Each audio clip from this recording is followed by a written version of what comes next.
तुझा शेवट माझ्या हातून होणार आहे. डाकू जोगिंदर, कोट्या लपला आहेस, कोट्या लपला आहेस. बालराणा, तू आज जा, आज गुहेत जा, सांभाळून राहा. आज कोणीतरी ओरडत असल्याचा आवाज आपण ऐकलाय. त्याचे काय काम आहे ते आपण नंतर पाहू. माणूस कोण आणि आज काय करतो एवढेच बघ. पण मामा, हे देव ओरडणारा तो देव माणूस आहे तरी पण. राणा, आमची डाकूची जात तेव्हा आमच्या मार्गावर कोण केव्हा येईल हे सांगता येणार नाही. पण मामा, पण नंतर राणा, तू प्रथम आज जा. ठीक आहे. पुढचा प्रसंग मी पाहतो. हे बघ.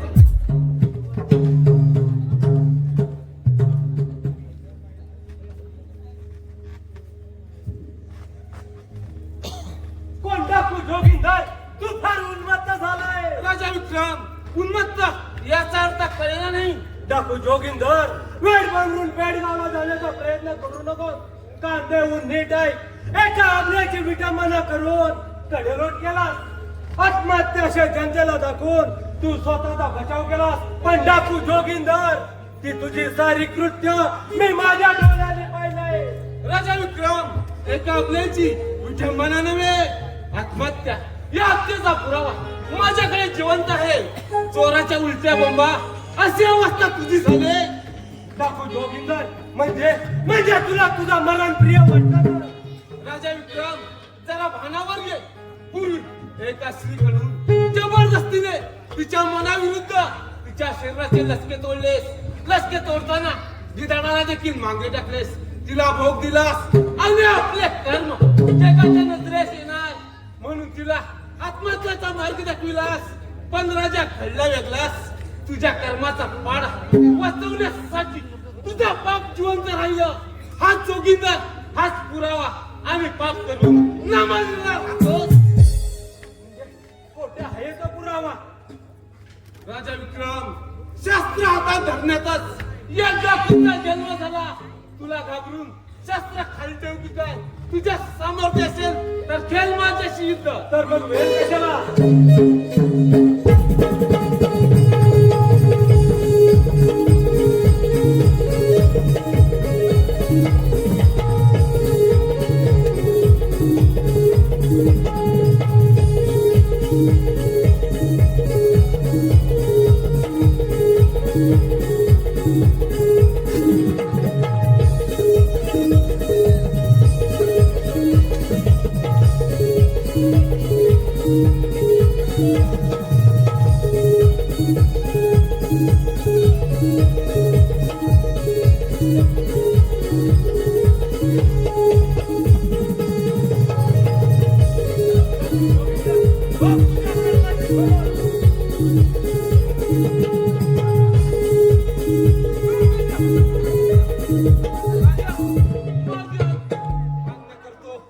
परंतु तुझी चित एखाद्या कुत्र्यासारखी होईल हे मात्र विसरू नकोस.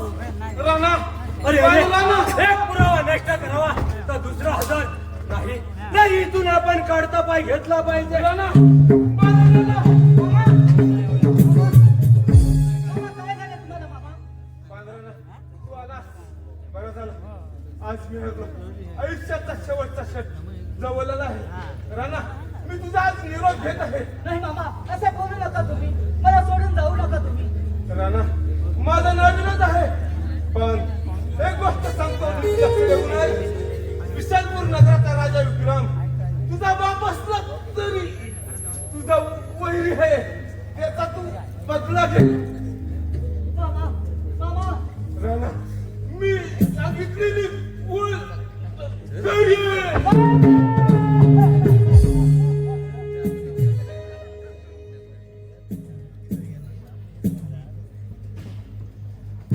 राजा विक्रम, माझाच बाप, माझाच वैरी, माझ्या आईची विटंबना करून तिच्या मृत्यूला कारणीभूत माझाच बाप. हे देवा परमेश्वरा, जीवा भावासारखा माझा मामा त्या जग सोडून निघून गेला. आता हे जीवन कसा जगावं तेच काही कळत नाही. देवा परमेश्वरा, आता तोच माझा आधार, तोच माझा आधार. राजा विक्रम, तू माझ्या आईची विटंबना करून तिच्या मृत्यूला कारणीभूत राजा तोच आहेस. आता हा सुडानं पेटलेला वनवा तुझ्या रक्ताच्या विधावेशावर राहणार नाही राजा. तुझ्या रक्ताच्या विधावेशावर राहणार नाही.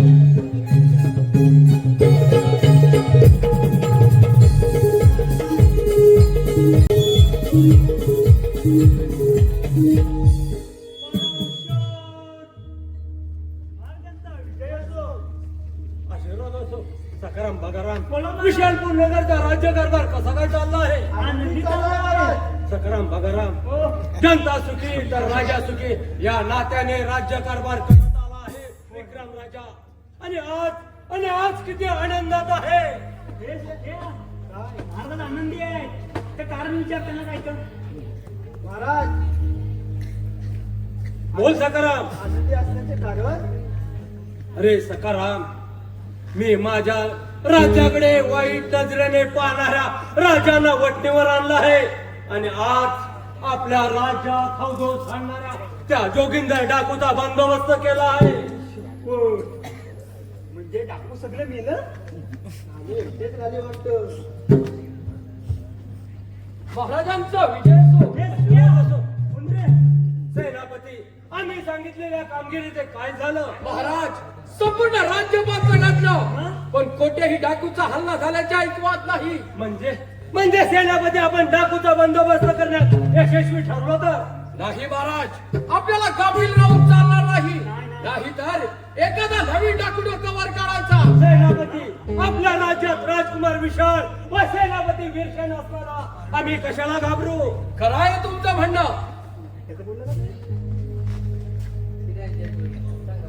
आशीर्वाद असो बेटी. राजकुमारी आज राजवाड्यात अचानक येणार. पिताजी काही विशेष घडले नाही. आज हे असेल तर एक विचारू का? बोल राजकुमारी बोल. तुझी आज्ञा पूर्ण करणं माझं कर्तव्य आहे. बोल. पिताजी खूप दिवस झाले दादासाहेबांसोबत जंगलात फिरण्याची माझी खूप इच्छा झाली आहे. राजकुमारी, तुम्हाला जंगलात पाठवणं योग्य वाटत नाही, पण राजकुमार तर काहीच बोलले नाही. पिताजी मी सांगितले आहे तुमची परवानगी घ्यायला. मी इथे आले. सकाराम बगाराम, राजकुमार व राजकुमारी जंगलात जात आहेत तर त्यांची तयारी करून द्या. येतो आम्ही.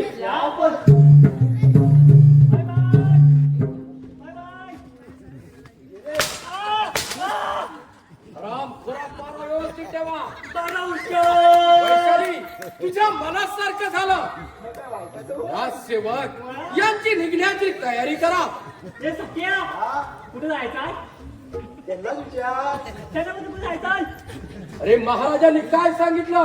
मला काय माहिती? राजकुमार आणि वैशाली यांची जंगलात शिकारीला जाण्यासाठीची तयारी करा. निघा आपण. शिकारीला जायचं खरं, पण शिकार मारायची कशात? अरे समशेर आहे की. द्या ये ना सख्या, हिला धारा काय तुझ्या? डुक्कर मरण कधी पहिला विचार त्यांना वाकाव नको. राम थोरा काय करत आहात हे? वाकावला तुमची संपेल. राजसेवक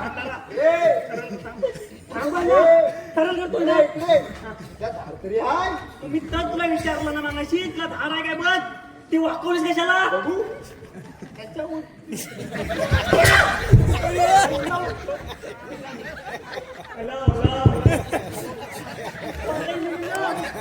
मी येऊ का मग? ये.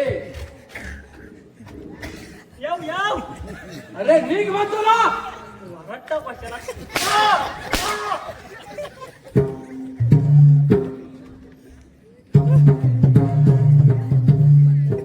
बगाराम तूही निघ.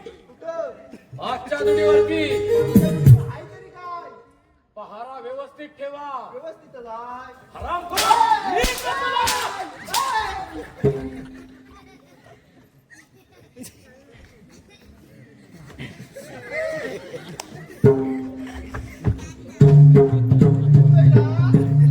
ये मग. सेनापती निघून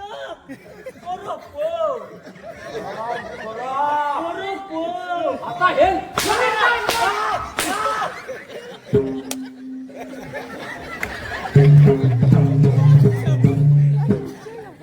गेले. सगळे गेले. राहिला तो फक्त हा सेनापती एकटा. आज कित्येक वर्ष पुराशी बाळगलेला स्वप्न अधुरा राहतं की काय? नाही, हे मी शक्य होऊ देणार नाही. आज कित्येक वर्ष पराक्रम गाजवून लौकिकतेचा झाडीतो राजा विक्रम. नाही, हे शक्य नाही. वैशालीला जंगलात एकटं गाठून आपल्या मनातील सारच सांगूया. नाहीच ऐकली तर तिला भेट करून टाकतो म्हणजे झाला. दादा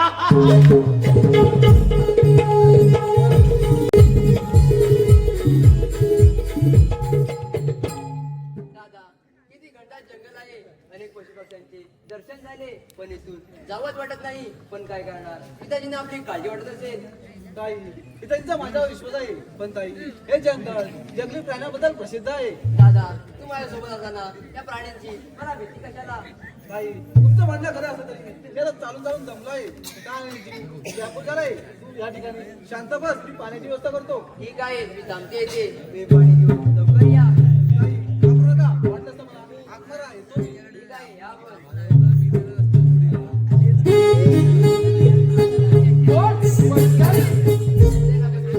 इकडे कसे काय? आमच्या लग्नासाठी तर नाही ना आला. पितांची तब्येत तर ठीक आहे ना? अगं हो, एकाच वेळी किती प्रश्न विचारशील? तुझ्या सर्व प्रश्नांचं उत्तर एकच. सर्व काही ठीक आहे, परंतु युवराज कोठे आहे? दादा पाण्याला गेला आहे, अजून परत नाही आला. थोड्या वेळापूर्वी वाघाची डरकाळी ऐकली. नक्कीच युवराज त्या वाघाची शिकार करत असणार. मग इथे थांबलात का? माझ्या दादाच्या जीवाला काही झाले नसेल ना? इथे थांबू नका, माझ्या भाऊ राहायचा शोध घ्या. वैशाली, तुझ्या भावाला कोणी खाल्लं तर मला वाईट वाटण्याचं कारण काय? सेनापती तुम्ही बोलताय तुम्हाला शोभते का? हे खाल्ल्या घराचे वासे मुद्दे पाप आहे, असे पुन्हा बोलला तर याचे परिणाम गंभीर होतील. वैशाली, हा सेनापती फक्त तुझी इच्छा धरून आहे, हे लक्षात ठेव. आज कित्येक वर्ष उराशी बाळगलेलं स्वप्न आज पूर्ण होणार. वैशाली बोल, माझी राणी होतील का? नाही सेनापती, तू माझ्या काळजात हात घातलास. नीट जमल्या सेनापती, तू इथे तोंड काढून निघून जा. अगं, माझं तोंड काळ करण्याआधी तुझ्याच तोंडाला काळ भासतो म्हणजे त्याला पाहूया, पाहूया तुला कोण भासतो. सगळे आपला दिवस ते बंधारे करून, एका स्त्रीची तिच्या मनाविरुद्ध ओढाताण करून तिचं विटंबना करणे हे महापाप आहे, समजलास? अरे रानटी पोरा, माझ्या मार्गातून बाजूला हो, नाहीतर या समचारीने तुझ्या तुकड्या तुकड्या करून टाकेल. सेनापती या राणाला मनाविरुद्ध भांडायला आवडत नाही, समजलास? मग दाखव तुझा पराक्रम.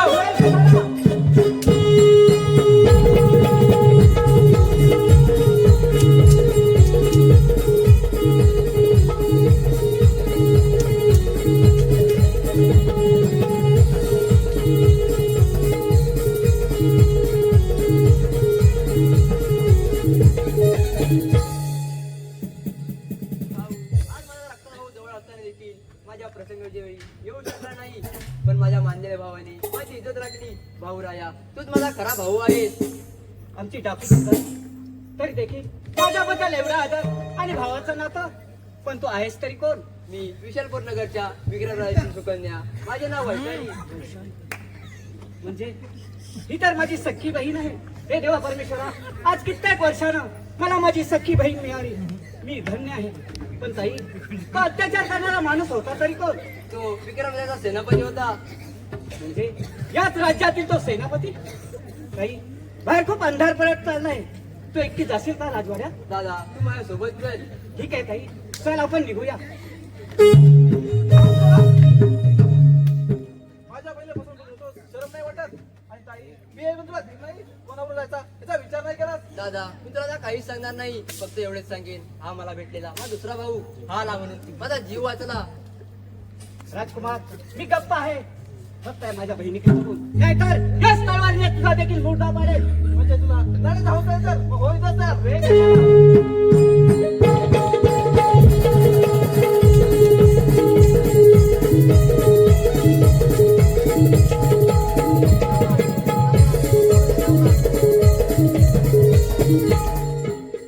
दादा पहिल्यांदा आपल्या बहिणीवर गाव घाला, त्यानंतर पुढचा मार्ग.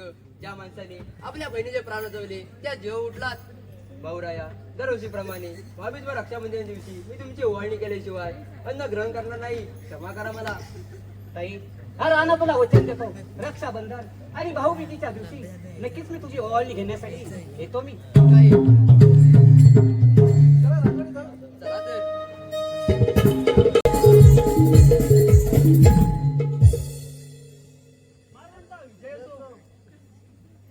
आशीर्वाद असो सखाराम बगाराम. राजकन्यावर राजकुमार अजून जंगलातून परत आले नाहीत. त्यांचा काही थांग पत्ता नाही. ते कोणत्या संकटात तर सापडले नाहीत ना. काय माहित नाही मार, पण मी नाही गेलेला.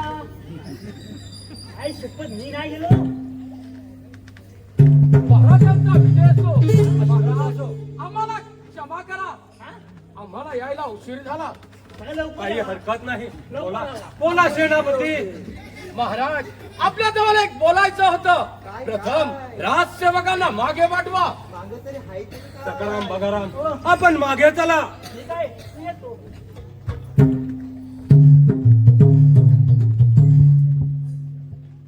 राजसेवक तूही मागे जा. मागं हाय काय? आम्हाला जरा महत्वाच्या विषयावर चर्चा करायची आहे. चर्चा करायची? मी काय नडतोय? राम खोरा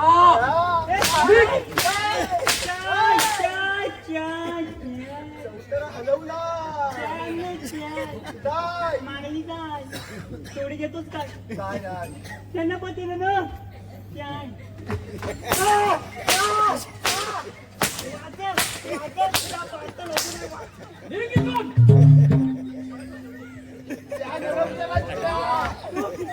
बोला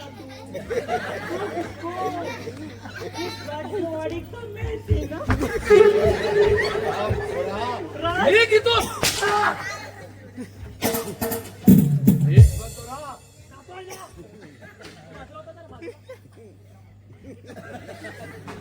तरी बी वाटत येतात. साधारण काही नुसतं वाटत वाटत येतात.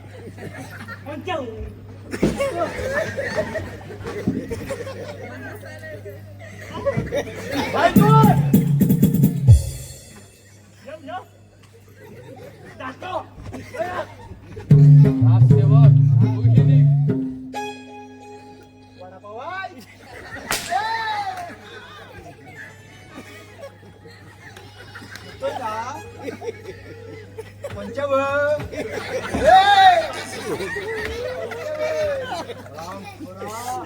इथून निघून जा. मागच्या दुटीवरती पोरं जाऊ दे तुझा.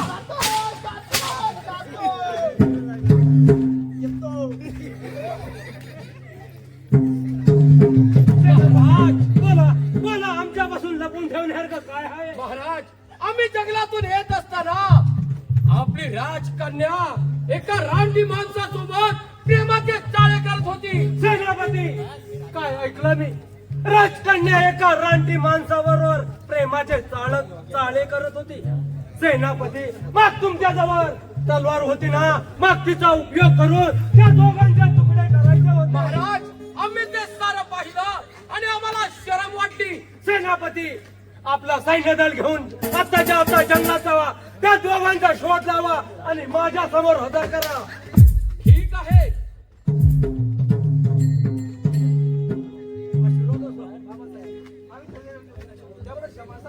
राजकुमार तुम्ही ठरल्या वेळेत आला नाहीत याचं आम्हाला काहीच वाटत नाही, पण तुमच्या लाडक्या दिवट्या बहिणीने जंगलात जाऊन प्रेमाचे रंग उधळले याचं फार दुःख होत आहे. सेनापती म्हणतात ते खरेच खरे असेल. मी त्यावेळी पाणी आणायला गेलो होतो. पाणी आणायला गेलो असताना अचानक वाघ समोर आला. मी त्याचा पाठलाग केला. त्यामध्ये मी कसा निघाला समजलं नाही. राजकुमार सेनापतींनी जेव्हा ही गोष्ट मला सांगितली तेव्हा माझा विश्वास बसला नाही, पण आता तुम्ही सांगितल्यामुळे माझा पूर्ण विश्वास बसला आहे. राजकुमार सेनापती तो रानटी माणूस आज ना उद्या आपल्या राज्याकडे येईल. आपला बंदोबस्त नीट ठेवा. महाराज आपण मुली चिंता करू नका. पहारा एकदम व्यवस्थित असेल. ठीक आहे, येतो आम्ही. या पण राजसेवक तो रानटी माणूस राजवाड्यात घुसल्याशिवाय राहणार नाही. पहारा व्यवस्थित ठेवा. येतो आम्ही. या पण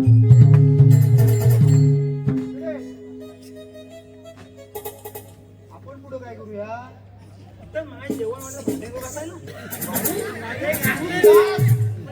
तूच घास मी मागं जातो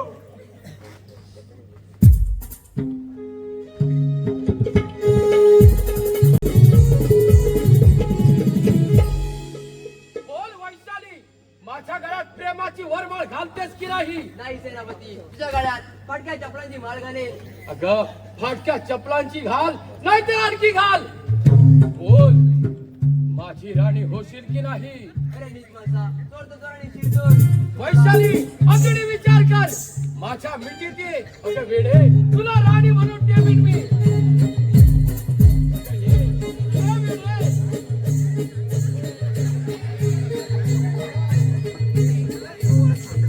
वैशाली, आज कित्येक वर्ष उराची बाळगलेलं स्वप्न आज पूर्ण झालं.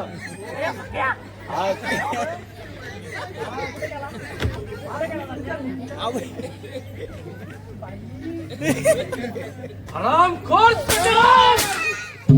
माझी चेष्टा करतोस?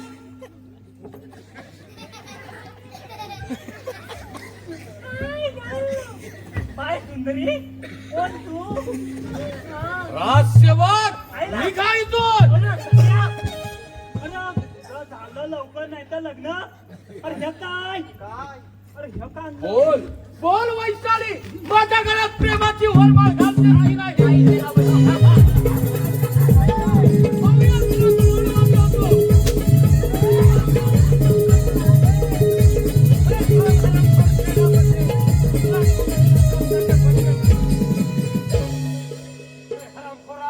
राजकुमारीला चपकाचे फटके मारण्याची वेळ कळाली आणि काय गुन्हा केला तिनं आणि तुला मारण्याचा अधिकार कोणी दिला? राजा विक्रम, सारा पाहिला असता मग माझा जावई म्हणून स्वीकार कर. अरे हरामखोरा, हे कदापि शक्य नाही. सकाराम बगारा या सेनापतीची वस्त्र काढून माझ्या स्वाधीन करा राजा! आणि त्याचं कालतोंड करून या राज्यातून हाकलून द्या. तुझ्या सामर्थ्य असेल तर युद्धात सज्ज हो.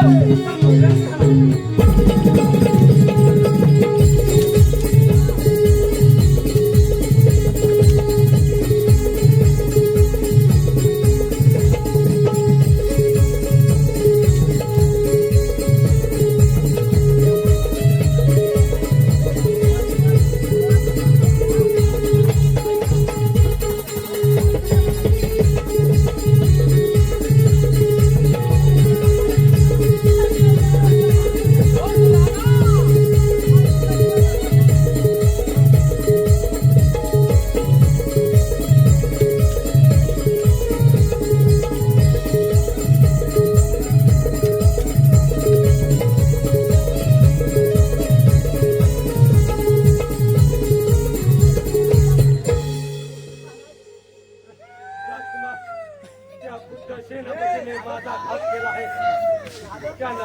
त्याने या विशालपूर राज्याला कलंक लावला आहे आणि तो माझा जावई होण्याची स्वप्न पाहतोय. आणि राजकुमार, तू कोण कुठला तू आणि इथं कशासाठी आला आहेस? महाराज डाकू जोगिंदर आपण ओळखतात. या दासीला मारण्याची सुपारी आपण डाकू जोगिंदरला दिली होती. त्या दासीचा मी मुलगा डाकू राणा राणा बेटा राणा. राजकुमार, आज मी हे राज्य तुमच्या स्वाधीन करत आहे. हे राज्य सुखाने चालवा आणि जनतेला सुखी ठेवा. ऐक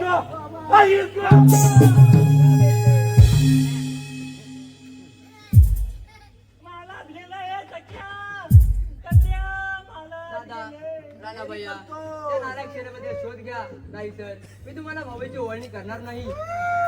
तुम्ही चिंता करू नकोस. त्या दुष्टाचा मी नक्की शोध घेईन. आपण निघूया. आपल्याला गाफील राहून चालणार नाही.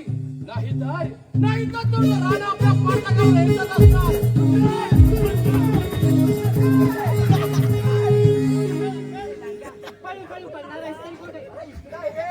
राणा, दाखव तुझं सामर्थ्य.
धनुष्यबाण मोडेल, त्याला सीता प्रेमाचे माळ घालेल. शपास रे शपास, हा शिवधनुष्य कसा तुडून देतो तरच राजा रावण. बचार बचार.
जो कोणी हा शिवधनुष्य उचलेल त्याला पाठचा बंधू म्हणून समजेल.